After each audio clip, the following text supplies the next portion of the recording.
When you ask NASCAR fans to think of Trackhouse Racing, they probably think of this. Or maybe this. Photo finish. Or maybe some of you think of this. Waiting on Ross Chastain, I believe. Or is he? Here we go. Yes, he might be. Here we go. Oh. Wow, there on his tight, really tight. But I don't see any of those things. I see this.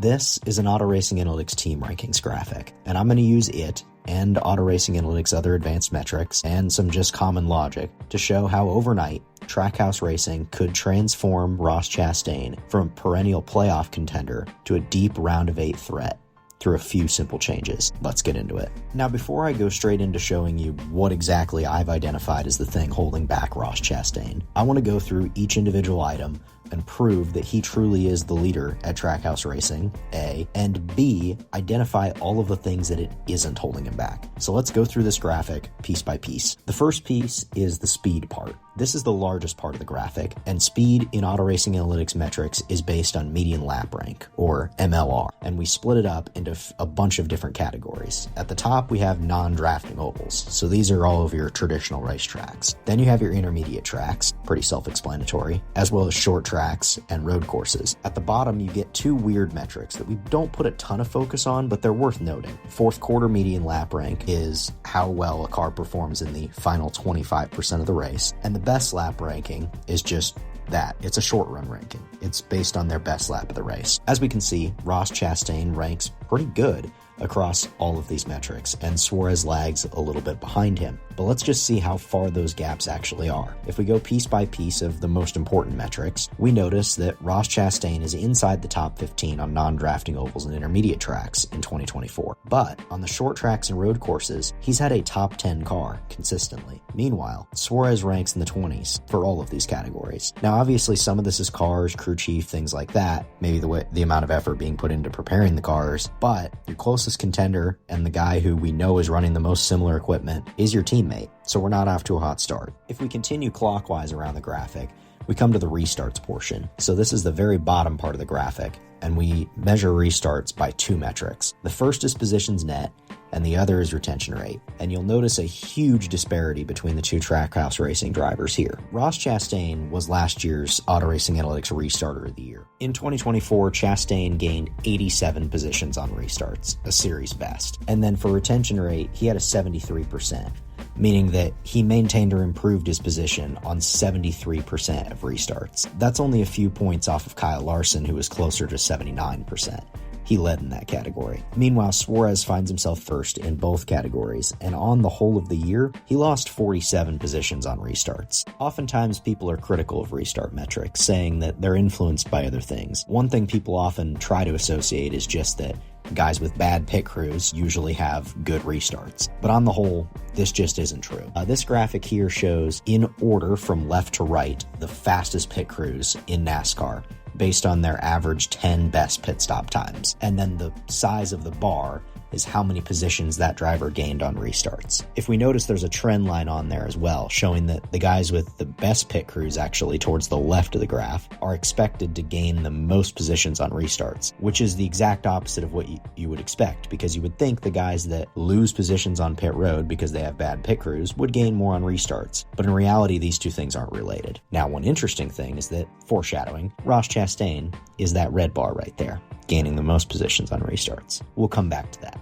This brings us back to the whole of the graph. At this point, we're halfway around. Let's break things up and go to the top left-hand corner. This is the crashes part, and this is where we notice the purple box, Suarez, makes an impression on Chastain. In 2024, Chastain wasn't quite the cleanest driver in the series, but he wasn't that bad as he has been in years past. They both rank in the same spot, 5th place for their crash rating. But for terminal crash rating, Chastain ranks 19th in the series, meaning that while he and Suarez are involved in the same number of crashes, Chastain is actually crashing hard enough to crash out of the race more often, that being just a little over 10% of the time. So Suarez has him beaten cleanliness. Let's continue around the graph counterclockwise this time to our last section. This is the traffic management section. We measure it by two metrics: pass efficiency and defense rating. In 2024, we can place these two head to head and see that Ross Chastain is a top 10 passer, the 8th best passer in the series, in fact, and and the third best defender. People talk about Ross Chastain's masterful aero blocking, and it's the real deal. While he wasn't the best in the series, that honor belongs to Kyle Larson.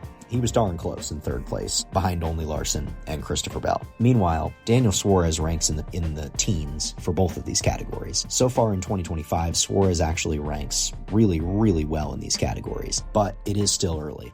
We may revisit this topic later again. And this brings us back to our major team rankings graphic. We've been all the way around, and we can see that Trackhouse Racing has two drivers, one of which is an elite championship threat who ranks very high in nearly every category. And basically the only thing he's lacking in is intermediate track raw speed. And you have another driver who's a midfield driver.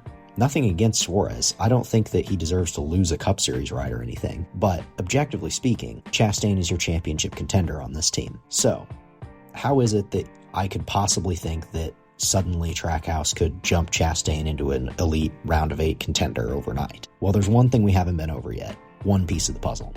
And that's the pit crews. In 2024, the pit crew disparity between these two teams was absolutely phenomenal. I mean, I'm shocked that these two pit crews are coming out of the same shop. Daniel Suarez on the year last year had the third best pit crew based on the average of the 10 best pit stops for the season. And if we extend that out to a 30 stop, average the 30 best pit stops of the season, he has the best pit crew in the NASCAR Cup Series. Meanwhile, the one car pit crew ranks 27th for the fastest average of their 10 best pit stops. That's insane. So I've graphed all of these metrics. I've graphed Suarez's average 10 best pit stops against Ross's average 10 best pit stops. I've also done the same thing for the 20 stops and their best stop of the year.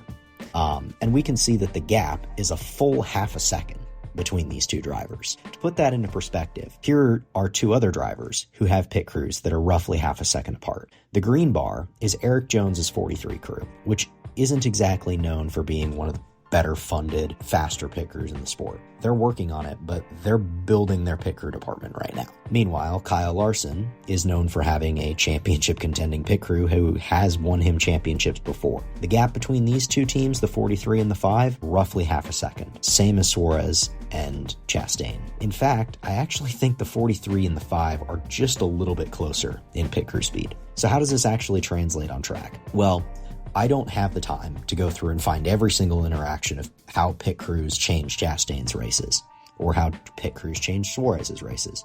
So I just randomly picked a couple of races where Chastain ran pretty okay. The first one is the 2024 Bristol Fall race. In this race, there were 3 notable pit stops, and Chastain, theoretically, if you gave him another half a second on pit road, could have possibly gained 4 more positions. I didn't look at what the actual stop time was. I didn't look at anything like that. All I said is, on average, Chastain would be half a second quicker with Suarez's pit crew because they're half a second apart. So if we actually look at pit road exit, there's 4 positions. 1 to Tyler Reddick on the first stop of the day, 1 to the 41 car on stop 2, and then 2 to the 48 and the 20 on stop 3. 4 potential positions lost. He finished 10th. Would these translate directly to a 6th place finish? Who's to say? But it certainly couldn't hurt. Then we look at the Vegas spring race in 2025. At end of stage 1, there's 1 spot theoretically to the 43 car. At the lap 110 caution, we see that Chastain has lost that spot back to the 43 car.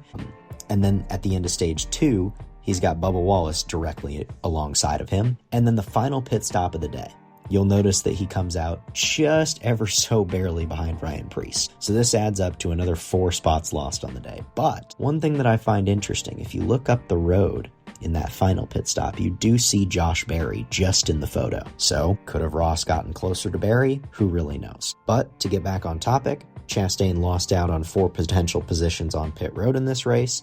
He finished 5th. If he had had a better pit crew, would he have won the race? Probably not. Who's to say? But it certainly couldn't have hurt. Now at this point, you're probably asking yourself something pretty similar to what I was when I first realized this, which was, why on earth is Trackhouse doing this? Why not just switch the pit crews? And you're probably also asking yourself, Grant, are you just saying that Trackhouse management is stupid? No, of course not. That's not at all what I'm saying. In fact, I think there's a perfectly reasonable reason why they're doing this. I just disagree. Trackhouse Racing is a fringe playoff contender team at this point. With the next-gen car, everything's so close, the parity, we're going to make a video about that at some point. But either way, Trackhouse is a fringe playoff contender team. And so for them, getting both of their cars into the playoffs would be a monster effort. But what's the best road to do that? Well, we know Chastain has all of his in-traffic skills. He restarts really well, he defends well, he passes well. You give him a good car, you give him the right situation, couple late race restarts, things get crazy, he's going to be right there in position. He can put a team on his back and carry himself into a race win. So, if Chastain's capable of doing that,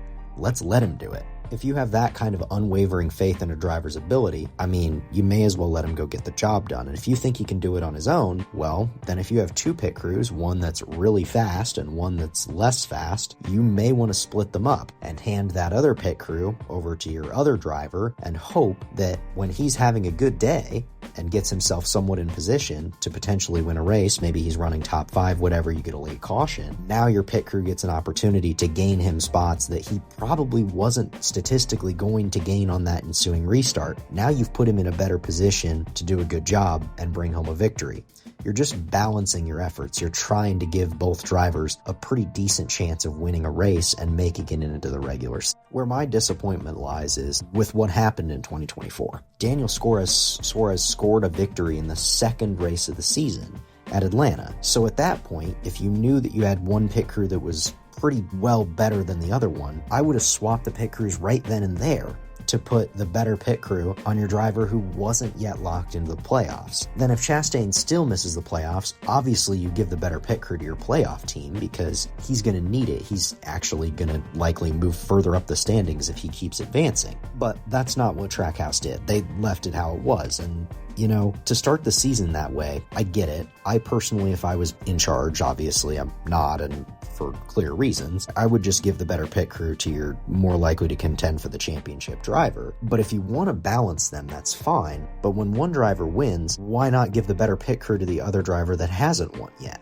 In all seriousness, I want to know what you guys think, so go down in the comments, let me know. Would you give your better pit crew to Ross? Would you give it to Suarez? Would you do like a hybrid situation where you're gonna give the better pit crew to the team that doesn't have a win yet? Let me know. I'm honestly curious. I personally feel like they're holding back Ross Chastain and that he's got a chance to go to the round of 8 and really make big playoff pushes. But unfortunately, in the next gen era, everything's so tight that you need to be good everywhere. You need to excel at just about everything because it's fractions of a second that make a difference. And on pit road, we can't be giving huge chunks of time away. A good restarter can only make up so much. If you want to support a college student trying to do cool NASCAR data stuff, and if you enjoyed all the data that you saw in this video and want to see the complete lists of everything and all the team rankings, graphics, and everything Auto Racing Analytics has to offer, go over to autoracinganalytics.com and subscribe to the website, and you'll get full access to Auto Racing Analytics complete data set. I'm going to continue to put cool, new, interesting stuff on there all the time.